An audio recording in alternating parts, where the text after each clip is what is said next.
Myanmar's gateway, Miwadi's strategic importance. Miwadi stands as a crucial link between Thailand and the heartland of Myanmar.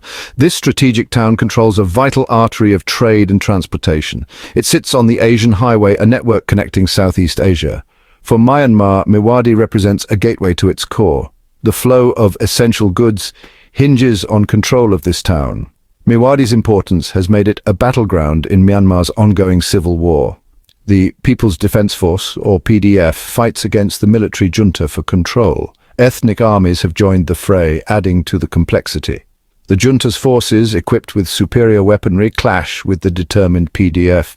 The battle for Miwadi has transformed the town. Bombings and artillery strikes have left a trail of destruction. Buildings lie in ruins, a stark reminder of the ongoing conflict. Miwadi's fate holds significant implications for the entire nation. Control of the town translates to control over vital trade routes. These routes provide access to Myanmar's interior and its resources. The junta's relentless airstrikes demonstrate the high stakes. The PDF's unwavering defense further emphasizes Miwadi's strategic value. The battle for Miwadi is about more than just territory. It is a struggle for the future of Myanmar. And the battle for Miwadi, a conflict ignited. The conflict in Myanmar is rooted in a long and troubled history. The military, known as the Tatmadaw, has held power for decades. A coup in February 2021 shattered a fragile democracy. The military junta, led by General Min Aung Hlaing, seized control. This ignited widespread protests and a wave of resistance. The People's Defense Force, or PDF, emerged from this resistance. Ordinary citizens took up arms against the junta's tyranny. Students, professionals, farmers and activists united in their opposition. The PDF's goal is to restore democracy and human rights to Myanmar. The junta responded to the PDF with brutal force. Villages were razed and civilians were targeted. The conflict escalated, plunging Myanmar into a state of civil war. The battle for Miwadi is just one front in this larger conflict. Miwadi's shadow economy, fueling the flames of conflict. Miwadi's strategic importance has attracted more than just armies. The town has become a haven for illicit activities. Illegal gambling dens operate openly. Cybercrime syndicates find refuge in Miwadi's shadows. The breakdown of law and order has created a breeding ground for criminal enterprises. This shadow economy thrives on the conflict. Armed groups profit from illegal activities. They extort money from businesses and engage in smuggling. The lines between political struggle and criminal enterprise have become blurred. The presence of these criminal networks further complicates the situation in Miwadi. They fuel the violence and undermine stability. Their wealth allows them to buy influence and protection. This toxic mix of conflict and crime has trapped Miwadi in a vicious cycle. The Fall and Rise of Miwadi, a Chronicle of Shifting Tides. The battle for Miwadi reached a turning point in April 2023. Junta forces amassed at the Thai border, their sights set on the town. Thousands of civilians fled the impending violence. They sought refuge in neighboring Thailand, desperate to escape the fighting. Miwadi was defended by a coalition of forces. The PDF fought alongside ethnic Karen armies. They faced a formidable enemy in the junta's troops. Despite their courage, they were outnumbered and outgunned. On April 11th, Miwadi fell to the junta. The junta's victory was short-lived. The PDF and their allies regrouped.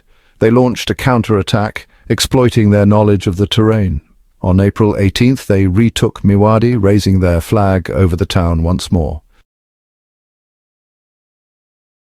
Section 5. The People's Defense Force. Rising from the ashes of oppression, the People's Defense Force, or PDF, embodies the spirit of resistance in Myanmar. It's really a grassroots movement born out of necessity and fueled by a desire for freedom.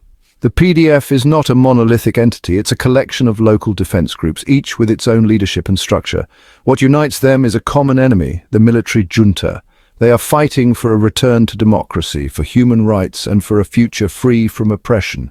The PDF's ranks are filled with ordinary people who have shown extraordinary courage. They receive basic military training, often learning on the job.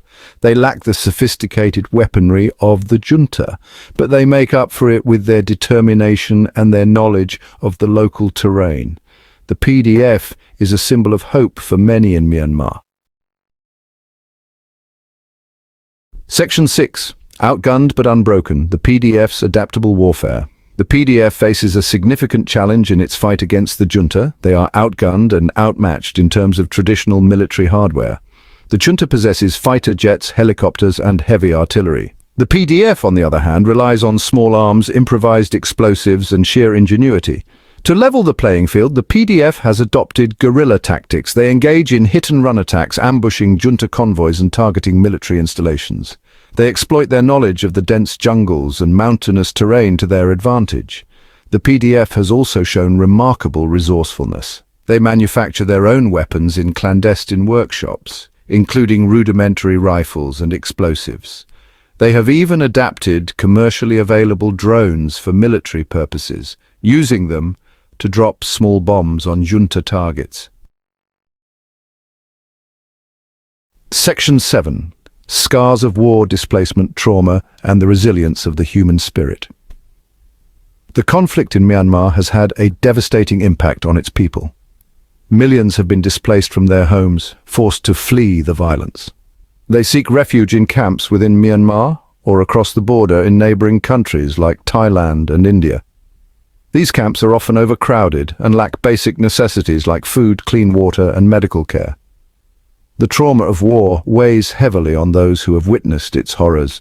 Children, in particular, bear the brunt of the crisis. They have witnessed violence, lost loved ones, and been forced to flee their homes. Despite the hardships, the resilience of the human spirit shines through. Communities come together to support each other. Teachers conduct classes in displacement camps, ensuring that children's education is not completely disrupted. Medical professionals work tirelessly, often with limited resources, to provide care to those in need. Section 8. Beyond the battlefield, the human cost of Myanmar's conflict. The human cost of the conflict in Myanmar extends far beyond the battlefields. The economy has been crippled. Sanctions imposed by the international community, coupled with the instability caused by the fighting, have led to widespread unemployment and poverty. The education system has been severely disrupted. Schools have been closed for months and many students have lost access to education. The healthcare system, already fragile before the coup, is on the verge of collapse. Hospitals lack essential medicines and equipment, and many healthcare workers have been forced to flee. The conflict has also exacerbated existing social tensions. Ethnic minorities, who have long faced discrimination and persecution, have been disproportionately affected by the violence. The conflict has deepened divisions within Myanmar society, making the path to peace and reconciliation even more challenging. Section 9. A call to action: the international community's role in Myanmar's future. The international community has a moral obligation to act in response to the crisis in Myanmar. Targeted sanctions against the military junta and its leaders are crucial. These sanctions should aim to cut off the junta's access to funds and weapons. Humanitarian aid must reach those in need. The international community should provide support to organizations working on the ground in Myanmar and in refugee camps in neighboring countries. This aid should include food, water, shelter, medical care, and education. The international community must also work to hold the junta accountable for its crimes. This includes supporting efforts to document human rights abuses and pursuing mechanisms for justice and accountability. Section 10. A glimmer of hope. Envisioning a brighter future for Myanmar. Despite the darkness that has enveloped Myanmar, there is still a glimmer of hope. The resilience of the Myanmar people, their unwavering spirit in the face of adversity, offers a beacon of light. The international community must stand with them, providing support and solidarity. A brighter future for Myanmar is possible. It is a future where democracy prevails, where human rights are respected, and where all citizens have the opportunity to live in peace and dignity. This future will require a commitment from all stakeholders. The journey will be long and arduous, but the destination is worth fighting for. The international community must not abandon the people of Myanmar in their hour of need. By working together, we can help build a more peaceful and prosperous future for Myanmar and its people. So hit that subscribe button. Ring the bell for notifications, and let's turn the page on a new adventure together. Get ready to experience books like never before, only on VBook 360. Like, comment, and share to support the channel and keep the video magic alive. Thank you for stopping by. And remember, every video has a story, and every story deserves to be shared. See you in the next video.